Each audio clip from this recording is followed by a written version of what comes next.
And 1 in 4 exact match impressions are now expanded by AI Max.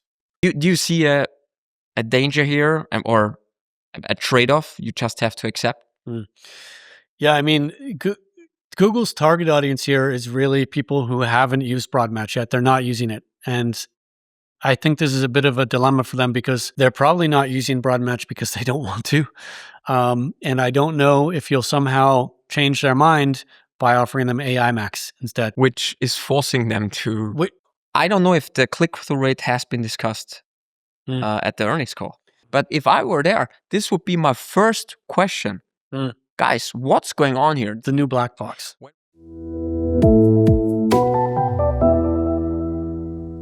Welcome to another episode of Growing E-commerce. Today we've got 2 topics for you.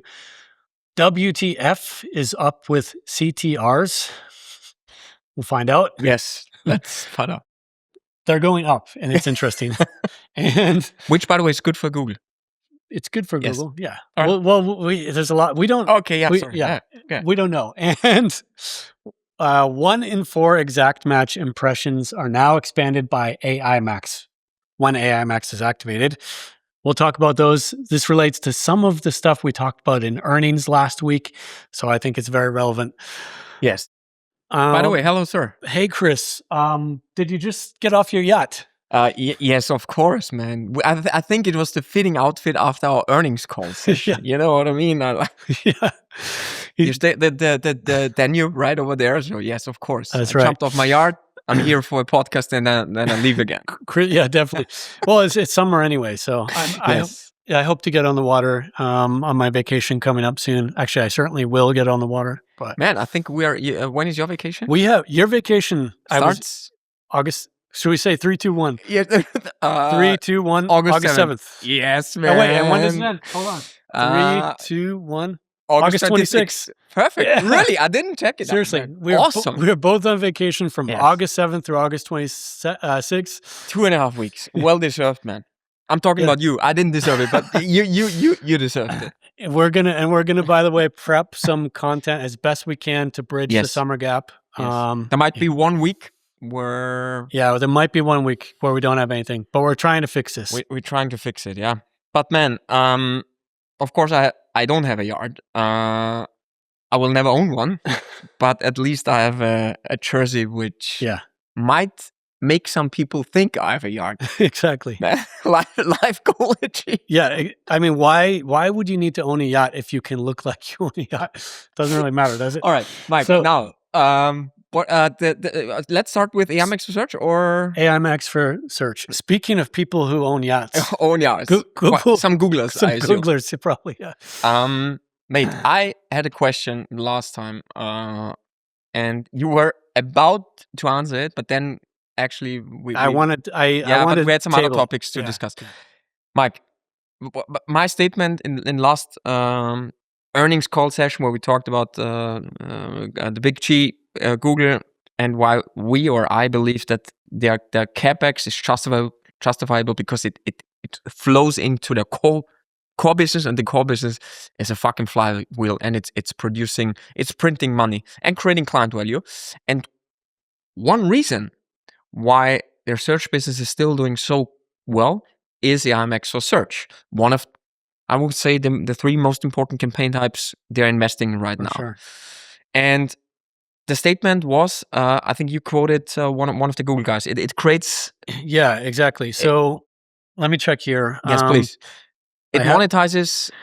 hold on, I've got the quote. So just we mentioned this last time, but there was an analyst who called in on the earnings call, and he asked basically, how is it even possible that Google can still grow this much? Yes. How is it even possible? Yeah. And their chief business officer, Philipp Schindler, answered, and then we have our AI-powered campaigns like AI Max that help advertisers actually adapt, he's referring to AI search, and find the opportunities beyond keywords. Read into that what you will. AI Max continues to unlock billions of net new searches that weren't really monetizable before. Yeah. Hell of a statement. Yep. Hell of a statement. And my question was, based on that statement, by the way, shout out to Mr. Schindler. I follow this guy. He knows his shit. He's a smart guy. He is a awesome dude. Besides that, they have an awesome product which seems to be doing well for them, which is the Amex search. So monetizing billions of net new search terms. Yeah. How does this work? What is the Amex doing here? Yeah. So basically, the problem is that there were searches that no one was bidding on, basically, or not enough people in some cases. So if there's not enough competition in an auction, it's possible that Google won't be able to serve an ad there, or they'll have to use fallbacks. Like instead of having a real auction, they'll have these so-called ad rank thresholds, which are basically more or less minimum bids. And yeah, now, like he talked about finding opportunities beyond keywords. So one of the core features of AI Max is basically broad match.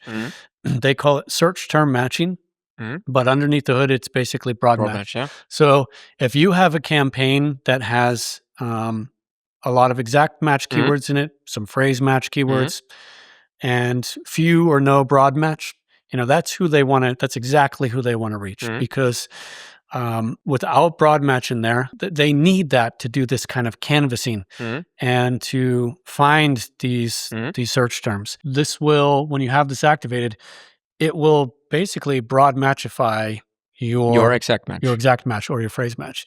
And we talked about that earlier in the year.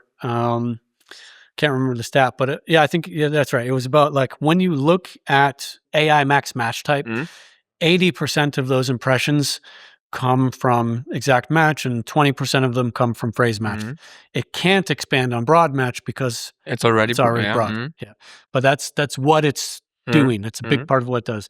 It also has this separate feature about landing page targeting and stuff like that. I was inspired by Mr. Schindler's statement to have to look into this. And I found that sure enough, when AI Max for search is activated in a search campaign, and there's a lot of exact match keywords or whatever, 1 in 4 impressions against exact match keywords actually came from AI Max. Wow. And so that number's been climbing up over time.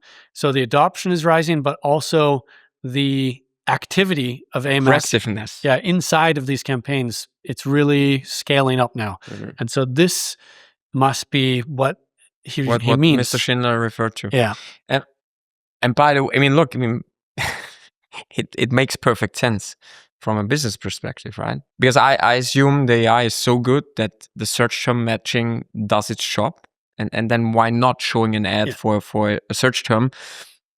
The exact match is no fit, but there is some relation there. So from a business perspective, it makes perfect sense. What I was wondering is, Mike, if I were now head of paid media or a super operational technical guy, I have my search set up and I'm already using broad match for a good reason. I probably will have my exact match keywords for a good reason as well, right? Yeah. So what I'm referring to is, and I'm not even wanting to tap into the performance of the IMAX because we had a chat about that. There are outliers, we know the average, and I think the IMAX campaign type is going well in the right direction, but I want an exact match type for a reason in some cases. Can be, sure. Do you see a danger here or a trade-off you just have to accept? Yeah, I mean, Google's target audience here is really people who haven't used broad match yet. They're not using it. And I think this is a bit of a dilemma for them because they're probably not using broad match because they don't want to. And I don't know if you'll somehow change their mind by offering them AI Max instead. Which is forcing them to... it's basically... it's just broad match in disguise. Yeah. And so I think that's a problem for them because like that, Google will say those people have the most opportunity. They potentially have some risk too, because it's a big change to the campaign.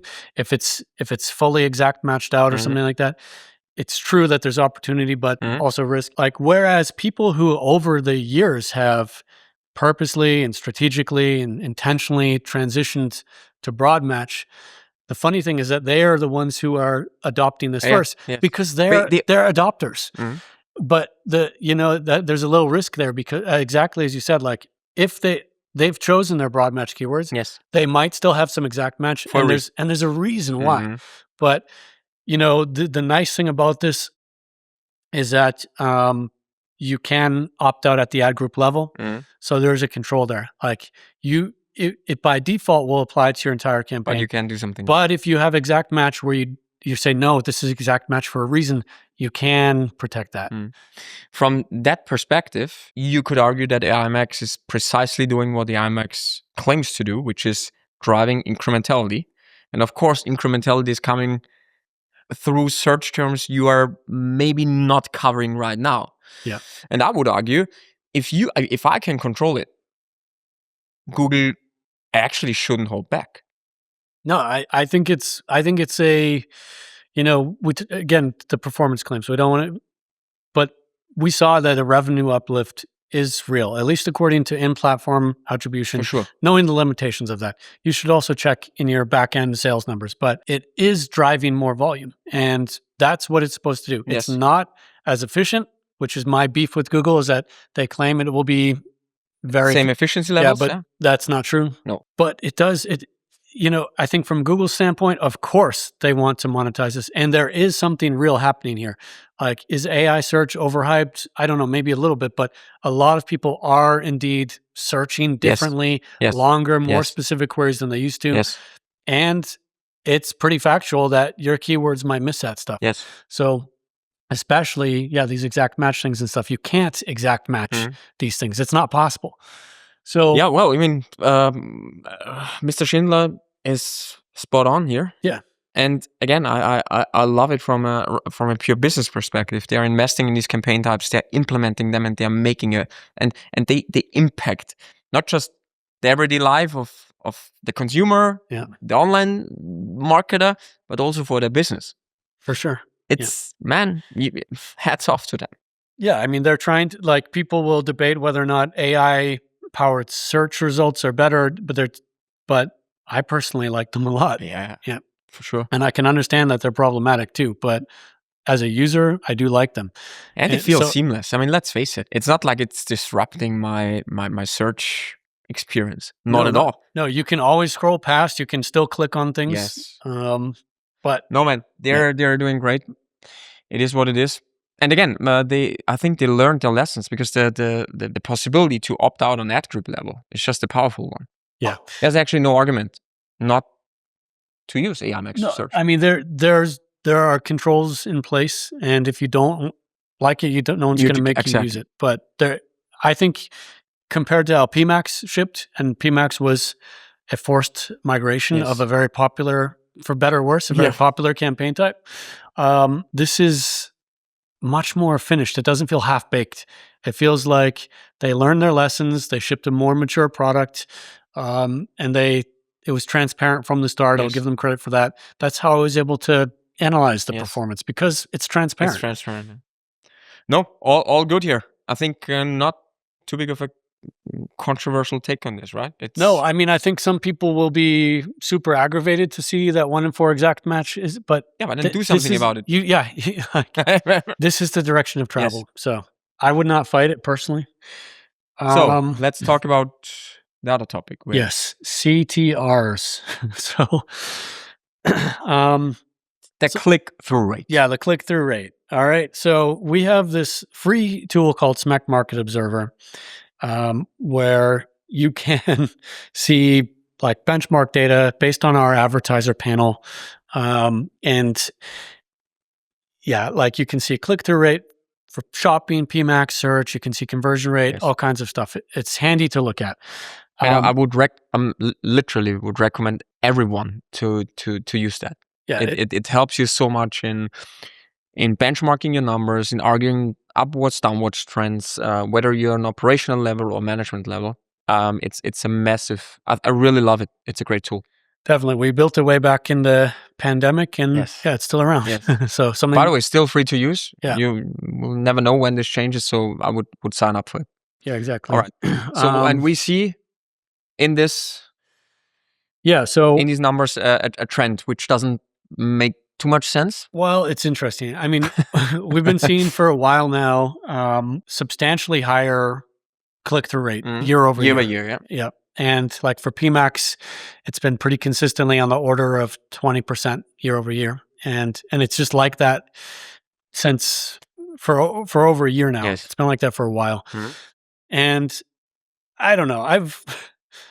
I never dug into it that much. I've been wondering and seeing if it like what would happen there. But then it's funny because our friends at Optimizer, they reached out to me for a report they're working on, and they had some e-commerce data for Google Ads, and they wanted me to give a quote to put in the report. And by far, the number that stood out the most was click-through rate, and it was up 17% year over year.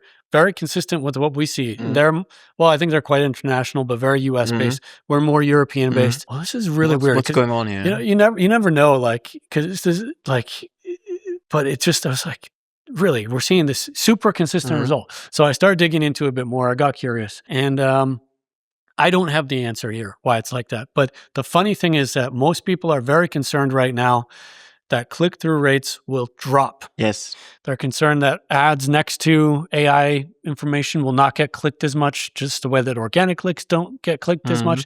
The zero-click thing we've talked about zero-click events many times before. They don't know, like early data from OpenAI looks like click-through rate is bad. Google, I think, implicitly has a click-through rate problem inside, like with ads inside of AI overviews. That's why we see them investing in new ad formats. Why would they do that if the ads were working? Of course, they need to boost the click-through. But then we're seeing that in shopping and PMAX campaigns, click-through rates going up. Interesting.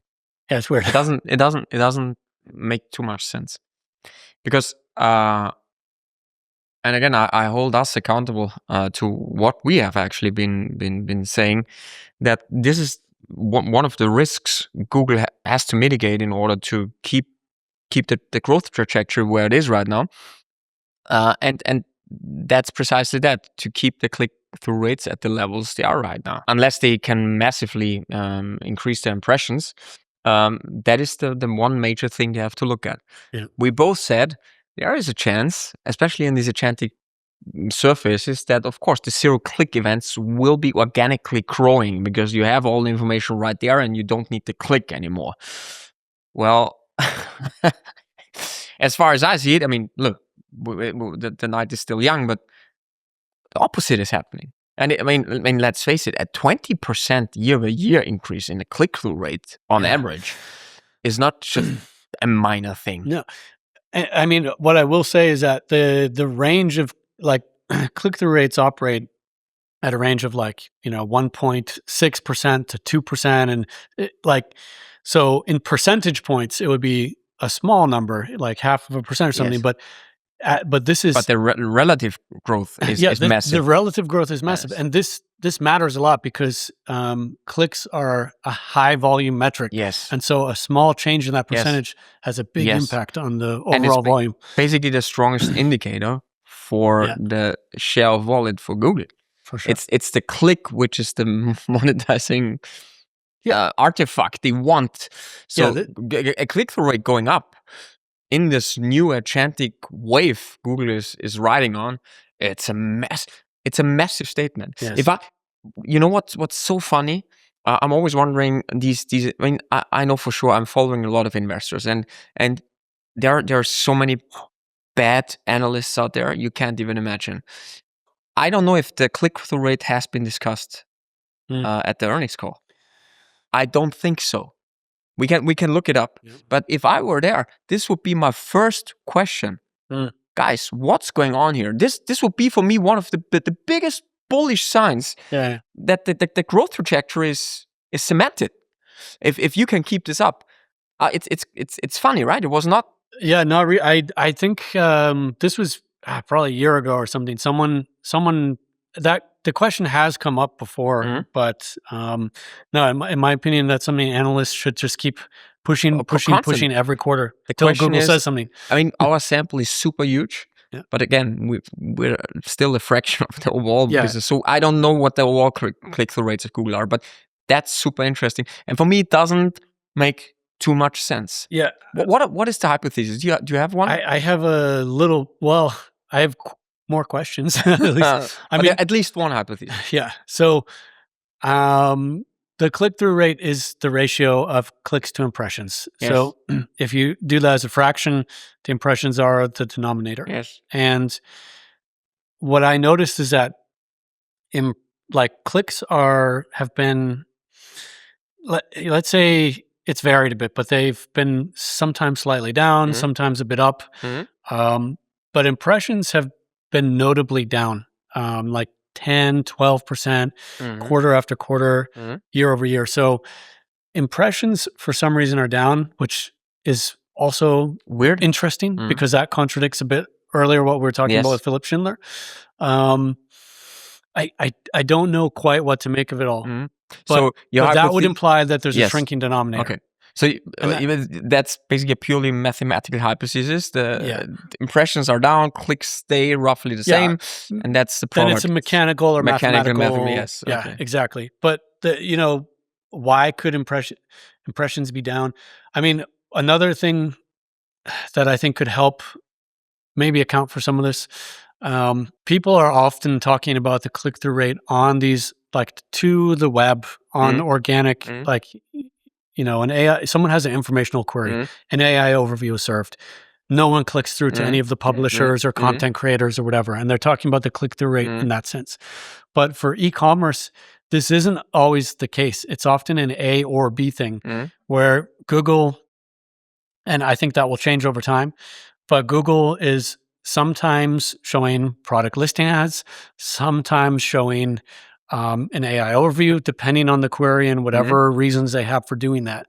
And, it can be that there's a portion of the sample that's sort of being removed and an alternative experience is being served there. This would be a hypothesis from my side. I think on the longer term, we know this is already happening in the US. Ads in AI mode, for example, are starting to actually scale up. Yes. And that will come to Europe as well. So I think they will move away from this either or experience. But yeah, so it's not really quite an answer, but it's what I'm thinking about.